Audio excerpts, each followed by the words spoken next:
Hey guys, LE here. Today, I just wanted to say thank y'all so much for all the birthday wishes. I turned 21 today. It's a pretty exciting time. I appreciate all that you guys have done for us, all the love and support. There's a car behind me, so I better get out of its way. He probably thinks that I'm a maniac riding on the hoverboard in the middle of the street. Anyways, we love y'all so much. Thank y'all for all the love and support you give us. Alright guys, so today's video is going to be the 20 questions one. I mentioned this I think once before. I was talking about how y'all can leave questions, like really short, quick ones, and I'll answer them. And then I can extend the series over to my dad, Jamie, my mom, Elijah, Lex, you name it, whoever. And so this is going to be episode 1 of that. So without further ado, let's get right to it. If you could only keep one animal you have, which animal would it be? Man, starting out with a hard one. So we got Imogene, we got Cake, we got Cornholio, we got, man, Cake.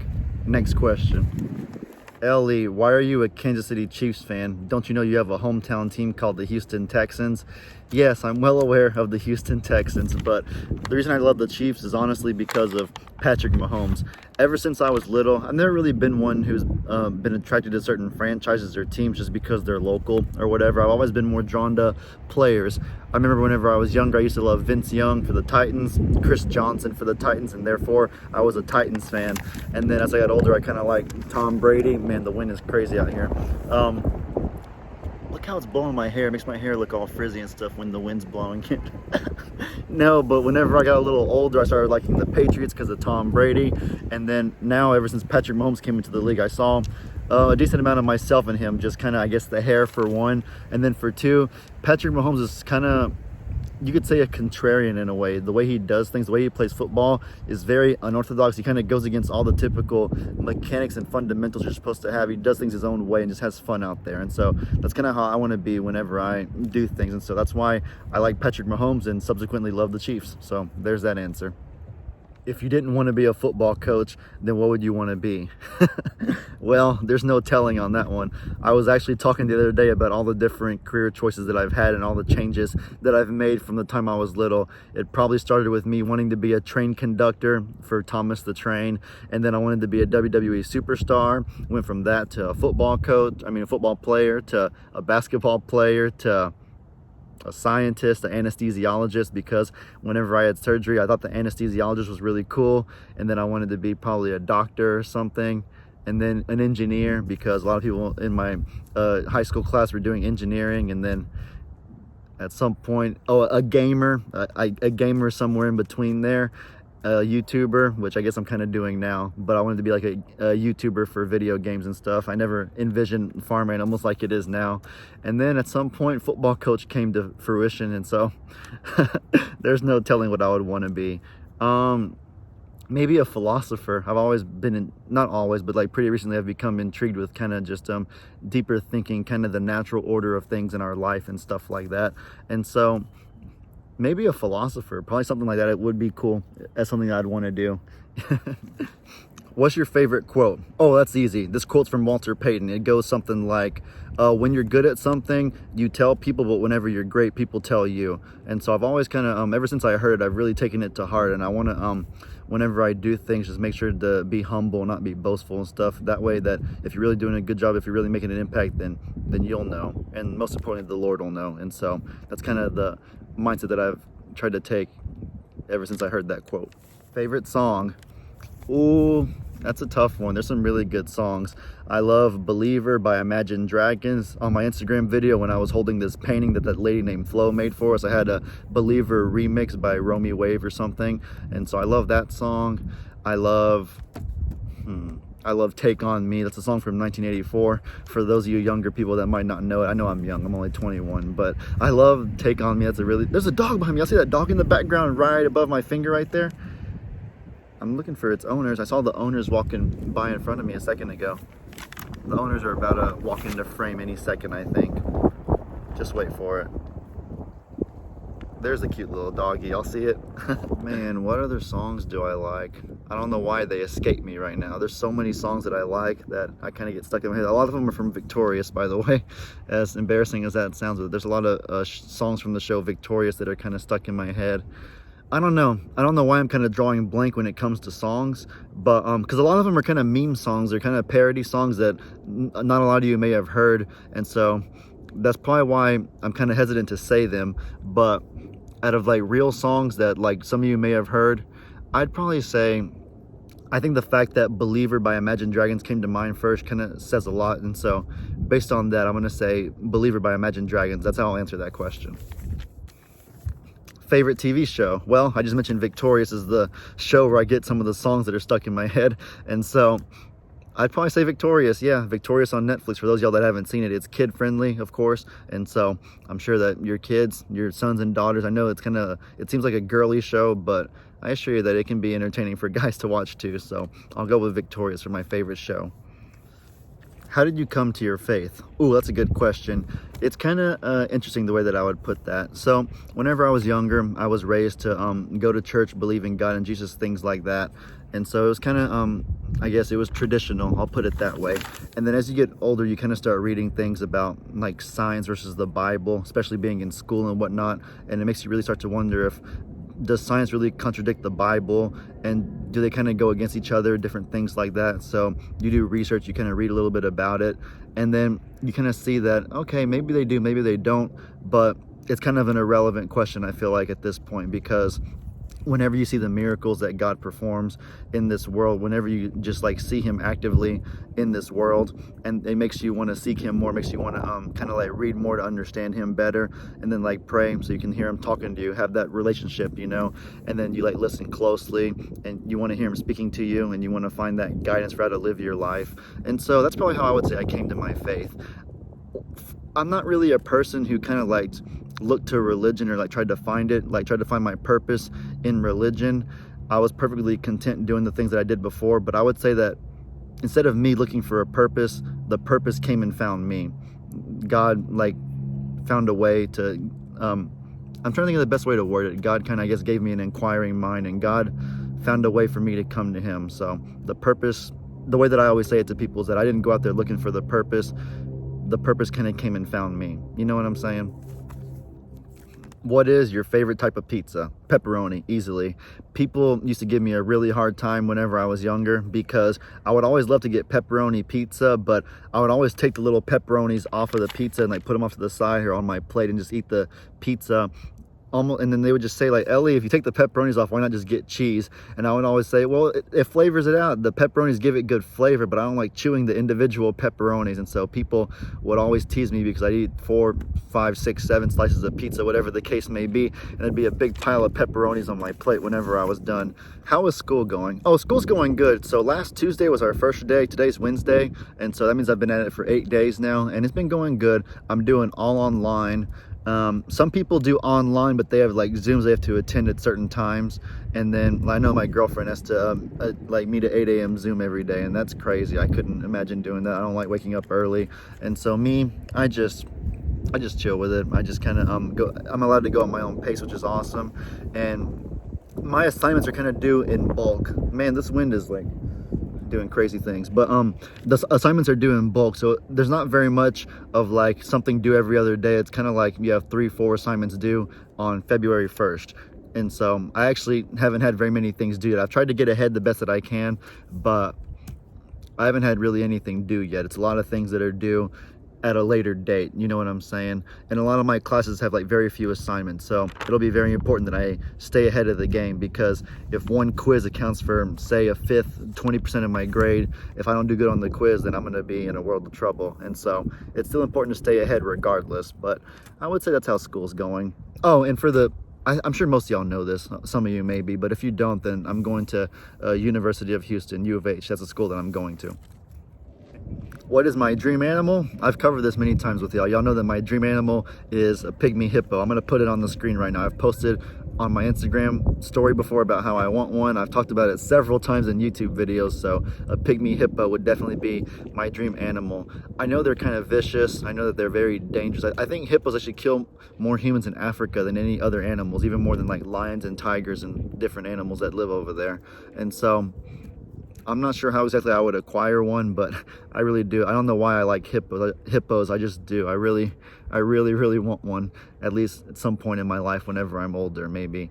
I think that if you can raise it from the time it's a baby, you can get them to be friendly and kind of tame. And the reason I assume this is because look at Pig Trudy. She's a wild hog. There's no reason she should act the way that she does, but I think that your environmental factors can somewhat supersede your genetics if you do it right and do it from day one. And so that's why I'm still optimistic about the idea of getting a hippo someday to be friendly and safe with whatever other animals I have at that point, the sanctuary animals. I wouldn't want to run an unnecessary risk, of course, but it's kind of just we'll see with time, I guess. We'll see how that goes. A lot of y'all sent me links to Fiona the hippo at the Cincinnati Zoo, and so I watched some of her videos whenever y'all showed me that. And she's so big now, though. She's really big. I forgot how much she weighs now, but she's not little anymore like she was when she was first born. I actually messaged the Cincinnati Zoo on Instagram asking them if I could get a video of Fiona the hippo for one of my videos. I would go to Cincinnati to get a video, but they never replied to me, so that's still to be determined, I guess, if I can ever get a video of Fiona. What's my favorite app? YouTube, easily. Oh, I love YouTube. Not just because I make videos on it, that's a part of it, of course, but I feel like I get the most knowledge, I get the most things that are of use to me from YouTube. I find if you were to go on my phone, you can go to your settings and you can look at how much time you spend on each app per week, and I know I spend far more time on YouTube than I do on Instagram. I have to. I spend so much time on YouTube, either uploading the videos or just watching videos, kind of just, there's so many different varieties of different things that I watch on YouTube, and so I feel like YouTube would be the one that I would have to keep for sure. I love YouTube, is by far my favorite. Instagram would be second though. I like Instagram too, and I upload there a decent amount as well. Favorite vacation spot? Well, if you consider Kansas City a vacation spot, I would probably say that I want to go to Arrowhead Stadium really badly. I wanted to go this past season so badly to see the Chiefs, but it just didn't happen. It just didn't happen. There was so many different factors that kind of played into why I couldn't, but I'm going to be more proactive and make it happen next year. But I really wanted to see them this past year. It's okay though. They're going to the Super Bowl and hopefully they can get a dub against the GOAT. So we'll see how that goes. Favorite video game? You know, that's an interesting question. It depends how you define favorite in this sense. That might sound weird, but there's been different phases where I loved games. There was a phase when I was younger where I loved Madden. There was a phase where I loved Call of Duty. Right now I love Fortnite and Dead by Daylight, but there's only one game that I can think of that's ever been like timeless. Like one game that at no matter what point I was at, it may have never been my favorite too much, but at any point in time, if there was a game that I could play from the time I was 6 to the time that I was 21, there was never a point in between in which this game was unplayable or that I disliked this game. And the one timeless game in that sense I would say is Halo, believe it or not. No matter what phase I've been in, no matter what game I've been into, there's never been a point in my time that I can recall where I didn't like Halo, or where if somebody said, hey, you want to play Halo, I would have been like, no, I don't like Halo. I don't feel like it. You know what I'm saying? And so I'd probably go with Halo. I don't know, but right now I love Dead by Daylight and I love Fortnite. And so I don't know exactly how to answer that question, but I've laid out the facts so you kind of decide for yourself, I guess. What is your secret talent? Well, I don't know, actually. I don't really know. It reminds me of a Victorious episode whenever Tori's actually, her secret talent is foot archery. She's able to like get a bow and an arrow with her foot, and I guess she like holds it with her toes, and she can like shoot bows really, really accurately. She hits like a bullseye on something with her foot. So Tori's special skill, her secret talent is foot archery. I don't know about mine. I'm not sure what mine would be, actually. That's a good question. Maybe riding the hoverboard, maybe dancing on the hoverboard. So maybe this right here is what you could consider my secret talent, I guess. Other than that, I'm not really sure. I have no idea. If you won the lottery, who would be the first person you'd tell? Well, that's a good question. I might tell nobody and put it all in the bank. You know, somebody once told me that, I'm not sure how true this is, so don't quote me or don't like hold me accountable for this, but this is something that I was told, is that if you won the lottery for say $1 million in Texas and you put it all in the bank, the interest rate is like 8%. So you could technically make $80,000 a year, because that's 8% of $1 million just by having money in the bank. And so that might be an efficient method of like making money like responsibly for somebody who won the lottery. And so, you know, if that's true, I might do that. You never know. Don't quote me on that. I'm not sure how true that is, but that's something that I've heard before. And so maybe that's what I would do. I don't know. Who was your first pet ever? Oh, that brings back a memory. So I had this dog named Brucey whenever, man, I would have been like, probably when I was first born. I know I was like 2 or 3, and this kind of can go hand in hand with my first ever, like my first memory that I remember with my own 2 eyes. Or that didn't make any sense, but that I remember seeing with my own 2 eyes, but I didn't remember it with my brain. Anyways, I would say, yeah, Brucey, the dog I had when I was like 1 or 2, maybe 3. That was the first pet that we had. And it brings back a funny memory of whenever I was younger, I tried to put him in the refrigerator. Fortunately, I think he was too big to fit in there, so it wouldn't have worked. And of course, my dad and my mom were watching me, and they were like, Ellie, don't do that to the poor dog. That's tragic. That's horrible. I tried to put my dog in the refrigerator. So let that be a warning for any of you who have small children and small pets. Just be careful with them being around refrigerators, because that's what I tried to do whenever I was like 2 or 3 years old. How much sleep do you get every night? I try to get at least 8 hours. I feel like 8 hours is the recommended amount of sleep for adults. And so I love to sleep, don't get me wrong. And so I try to get good sleep. There's some nights where I get less, like if I have something to do, something to wake up early for, or I'm just not tired, I might get like 6, 5, 7, something like that. And there's other nights where I'm exhausted and I might get 10 or 11 just because I need to catch up on sleep. But I would say 8 is a median, is an average for how much sleep that I get every night. I know that Albert Einstein I read that he slept about 10 hours every night, which is crazy. That's almost half of his life he spent sleeping, and he still managed to accomplish all that he did in his life. And so perhaps that could be a testimony for how important sleep is to maintain your mental health and just to stay sharp. I know also that his brain was 15% wider than the average human, so that probably contributes some to it as well. But I don't know. What is your favorite farm moment? Oh man, I've had a lot of good ones. You could kind of ask also, what's my favorite video of mine that I've ever made before? My favorite ones are Cornholio loves the Chiefs whenever he first attacked my feet. That was a really funny and awesome moment. Hugging Ringo when he was chasing me was another awesome one.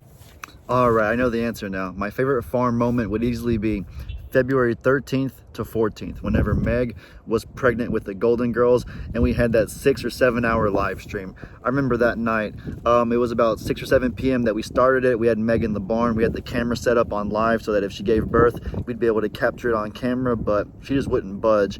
My dad and Jamie eventually went to bed. I remember that we had about 8,000 people watching Meg at its peak, but as the night went along, people had to go to bed because they had work in the morning or because they just couldn't stay up any longer. And there were still like 2,000 people in the middle of the night that stayed on, and that was awesome because I was just sitting there talking to y'all, getting to know y'all better. It was a really awesome. Oh, 5 things I couldn't live without. Well, God, like literally, obviously we couldn't live without God. It wouldn't exist. It wouldn't be possible. 2, also literal, would be like water. That's a fact. For those of y'all that didn't know, can't live without water. Loved ones, close family and friends, loved ones would be 3. Number 4, football. I'll say football. And then number 5, video games. So those are the 5 things that I couldn't live without, I'd say. All right, last question for this video is, how are you going to celebrate your 21st birthday? Well, you know, same old, same old. What do I do every day? I maybe do a little schoolwork, but today just hang out with my family, hang out with my loved ones, just make videos like I'm doing right now. And then besides that, just, I don't know, same old, you know. It's not too different of a day. I'm just blessed to have another year. I'm really thankful and blessed to have you guys on our team. And so I hope that we can take this 2021 and just output positivity into the world, because at the end of the day, I feel like we all share this planet, and so we might as well output good things so that we can also intake good things. And so, yeah, that's kind of a way that I've been trying to look at it lately. But we love y'all so much. Thank you for all that you do for us. Let me know in the comments what kind of stuff you want to see. Hope you have a great day. And as I always say, your boy Ellie out.